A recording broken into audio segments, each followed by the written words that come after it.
Rebonjour mes chers amis, mes frères, mes sœurs, nous sommes en train de parler du tabernacle.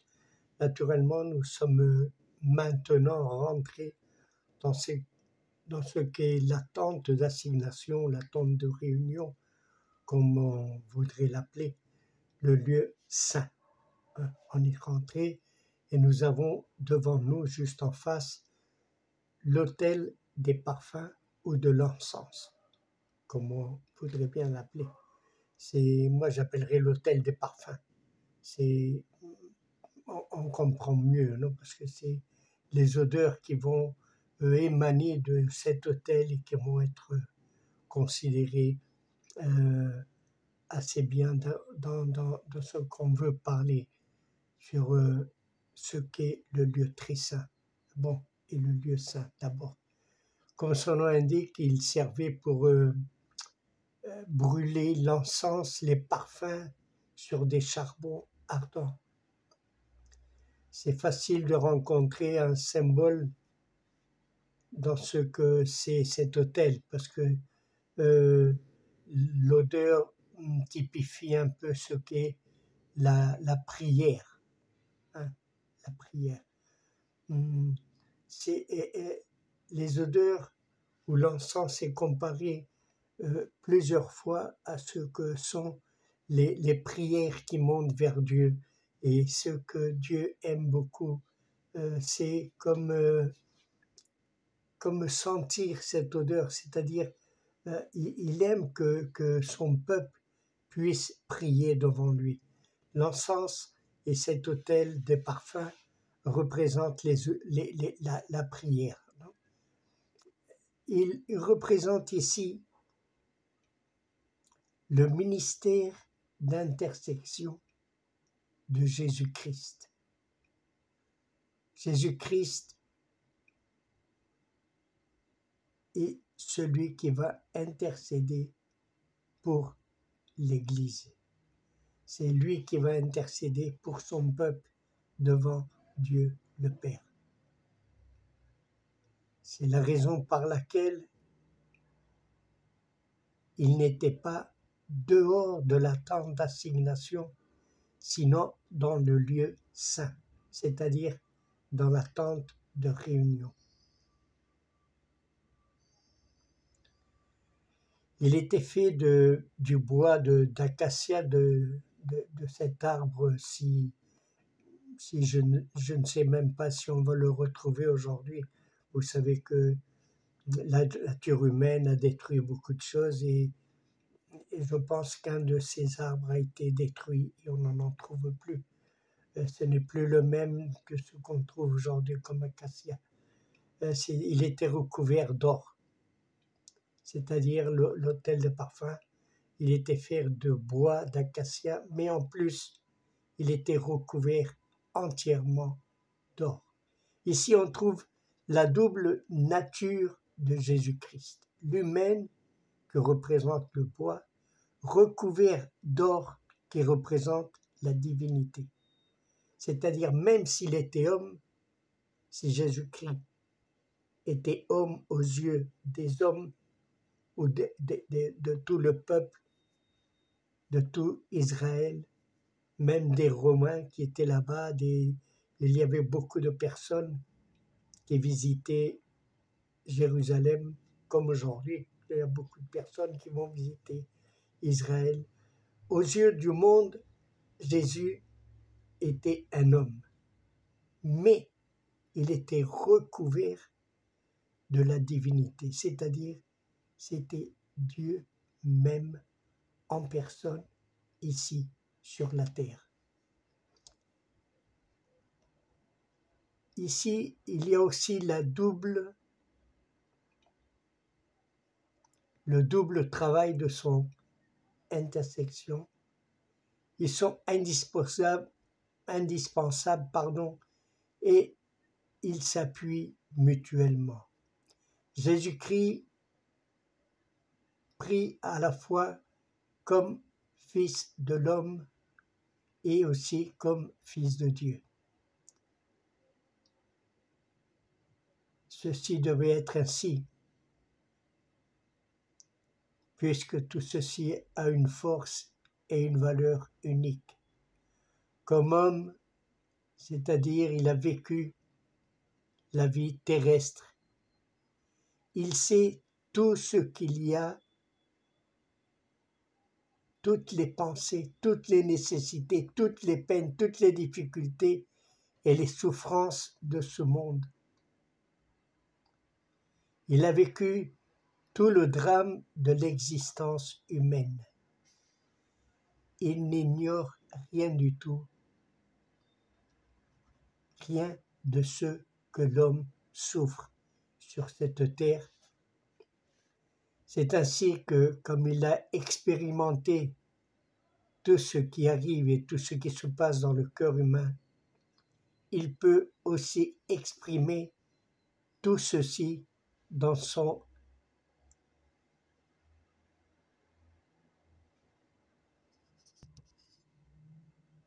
C'est pour ça que lui, il peut intercéder totalement et avec tous les détails.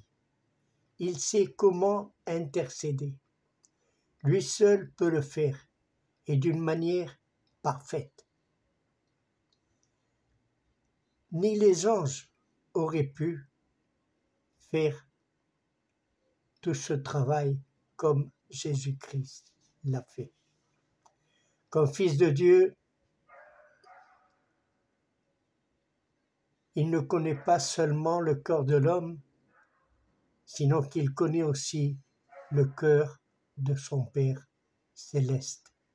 Il sait comment demander ou lui demander et obtenir tout de lui.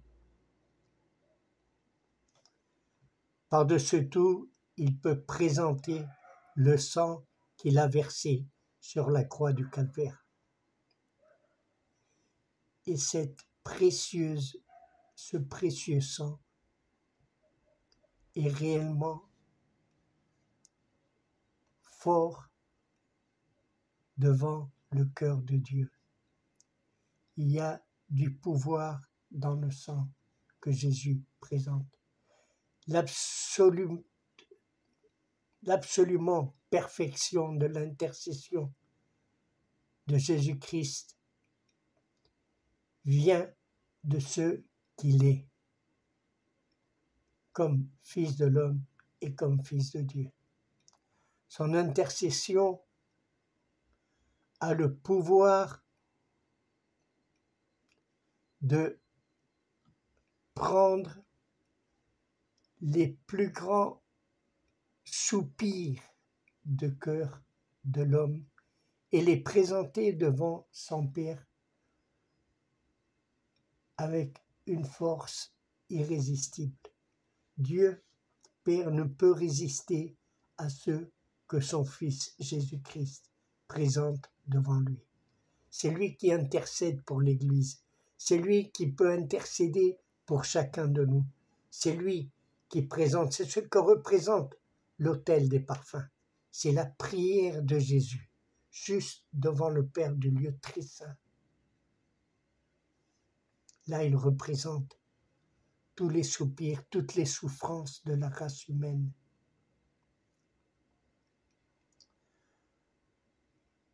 Il nous manque quelquefois de réaliser l'extraordinaire pouvoir de l'intercession de Jésus-Christ. Et à cause de ceci, nous n'avons pas la sécurité dans les réponses. C'est-à-dire, beaucoup de fois, on pense que ce que Jésus fait n'est pas aussi fort qu'on voudrait. Par exemple, moi j'avais fait quelque chose qui n'était pas bien devant Dieu. Alors, presque tous les jours, tous les soirs, quand je priais, Seigneur, pardonne-moi, Seigneur, pardonne-moi, Seigneur, pardonne-moi. Mais un beau jour, je marchais avec un ami, un frère dans l'évangile. Et ce frère, un jour, me dit, ce qu'il y a et ce qui arrive aux chrétiens, c'est qu'on croit en Dieu, mais on ne croit pas à Dieu. Et j'ai dit, je ne comprends pas ce que tu veux dire. Alors il me dit, écoute, Dieu dit que si on se repentit et on demande pardon pour notre péché, lui, il est fidèle et juste pour nous pardonner. Mais beaucoup de fois, on n'accepte pas ceci et on demande pardon pour les mêmes choses, jour après jour, après jour, après jour. Et Dieu commence à devenir triste en pensant, mon fils ne croit pas en mon pouvoir. Du coup, j'ai eu la révélation. Je me suis dit, Seigneur, pardonne-moi de n'avoir pas cru à ta parole. On croit en lui, mais on ne croit pas en sa parole. C'est difficile de comprendre, mais beaucoup de fois, je crois que beaucoup de chrétiens peuvent même savoir ce que je suis en train de dire, parce que beaucoup de fois, on demande pardon pour la même chose, 1 et 2 et 3 et 4 et 5 et 500 000 fois. Et Dieu nous a pardonné la première fois qu'on a demandé le pardon, son pardon. Alors croyons à Dieu aussi. Nous devons croire à sa parole, croire à ce qu'il a dit. Il est fidèle et juste pour nous pardonner.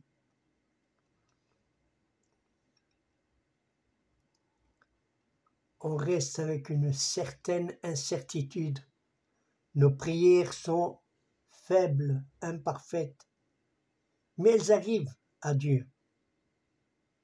Elles arrivent avec beaucoup de pouvoir, efficaces, parce qu'elles sont présentées par Jésus-Christ.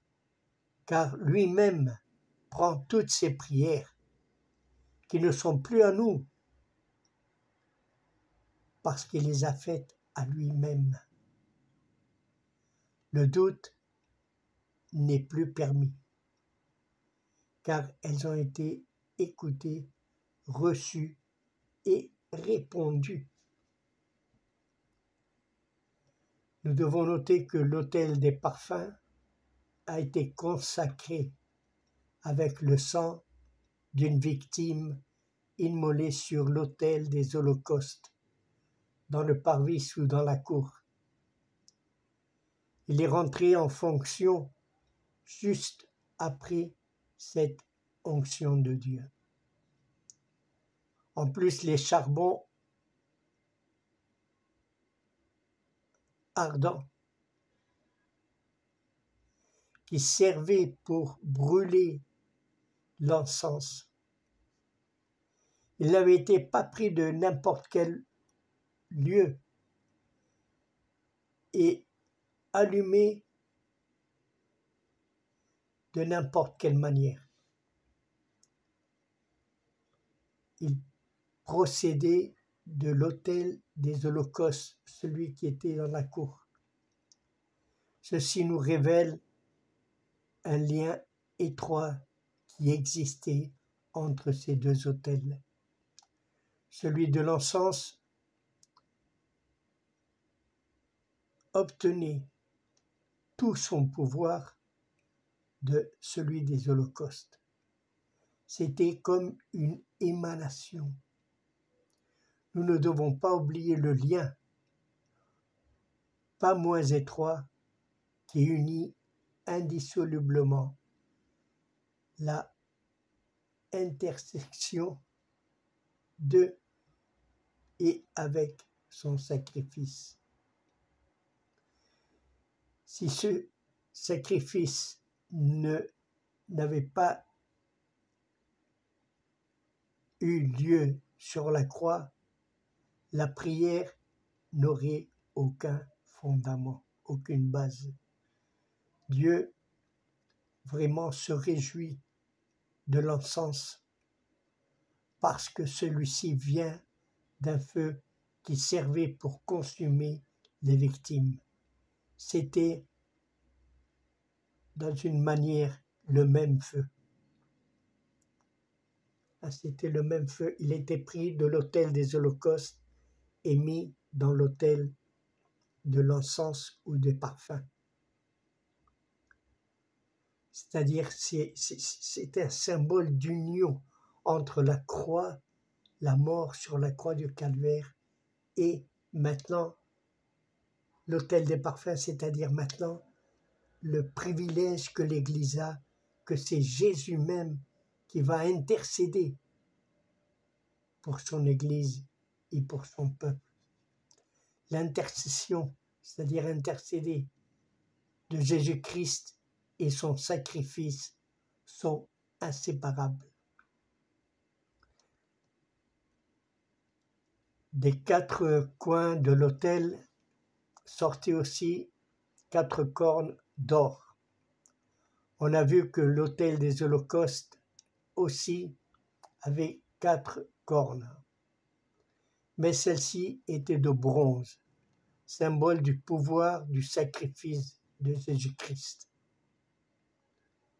C'était 4 et dirigé vers les 4 points cardinaux, indiquant que tout ce pouvoir s'étend sur toute la terre. Les cornes d'or de l'autel des parfums avaient un sens analogique, mais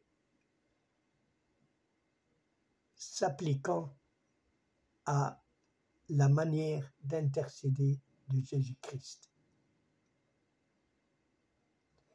C'est-à-dire qu'il n'y a pas un endroit où on ne peut exécuter les prières que Jésus élève pour son peuple.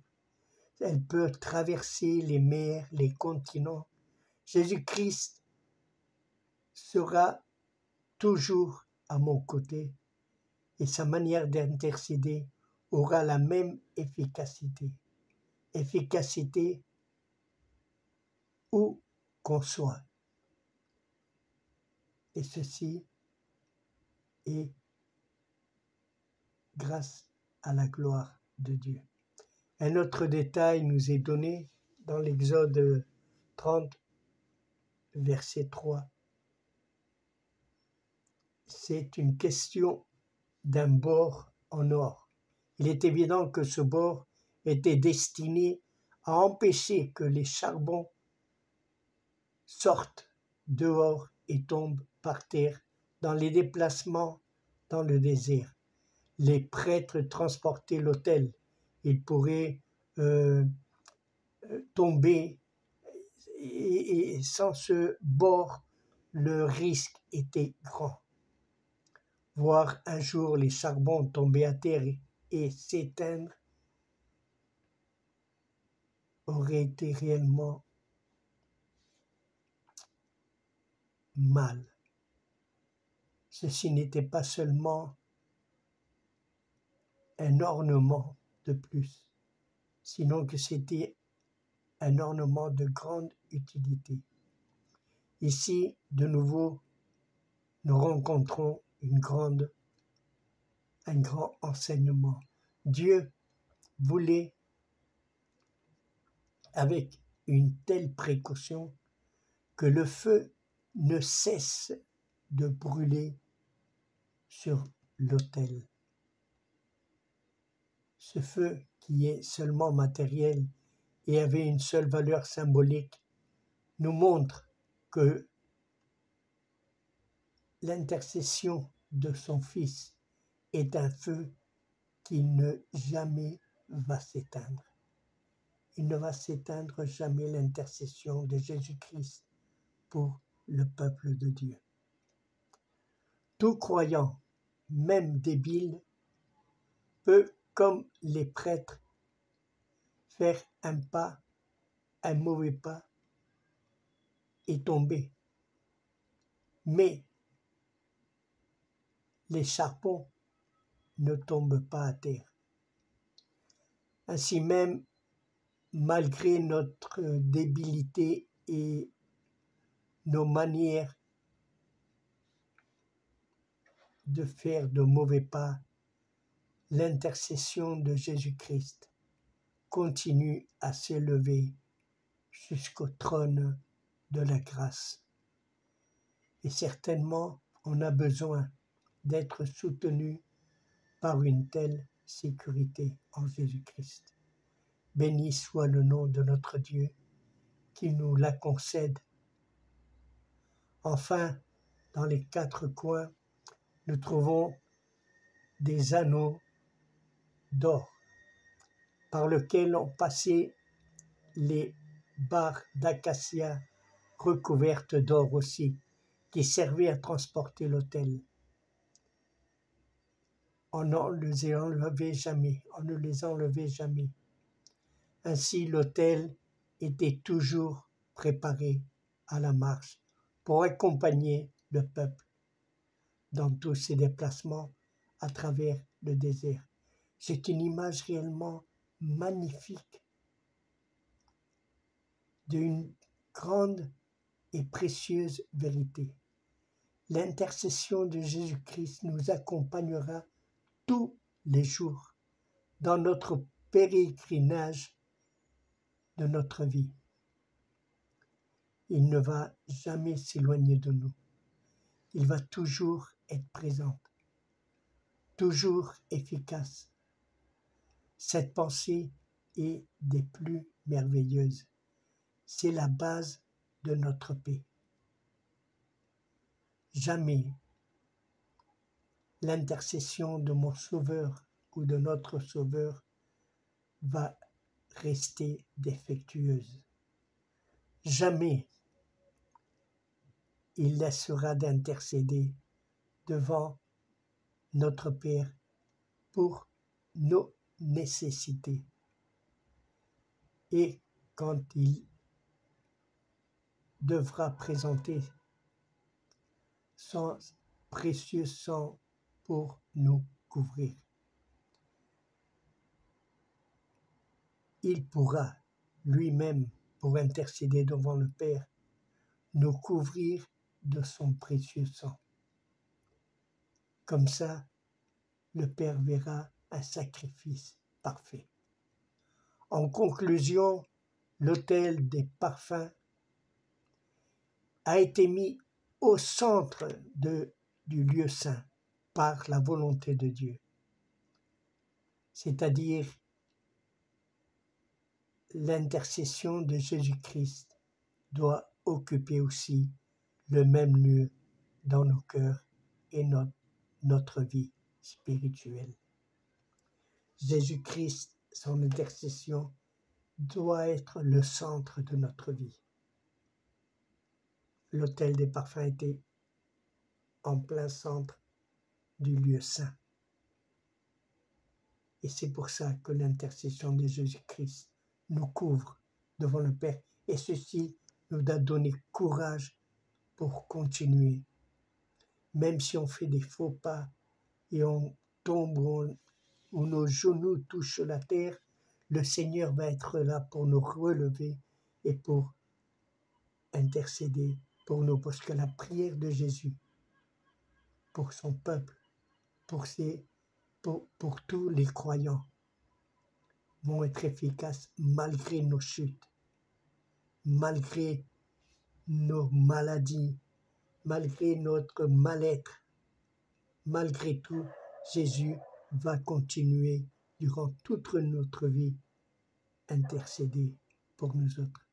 Le Seigneur vous bénisse et à la semaine prochaine. Comme je dis toujours, Maranatha qui signifie Jésus vient. Le Seigneur vous bénisse à tous.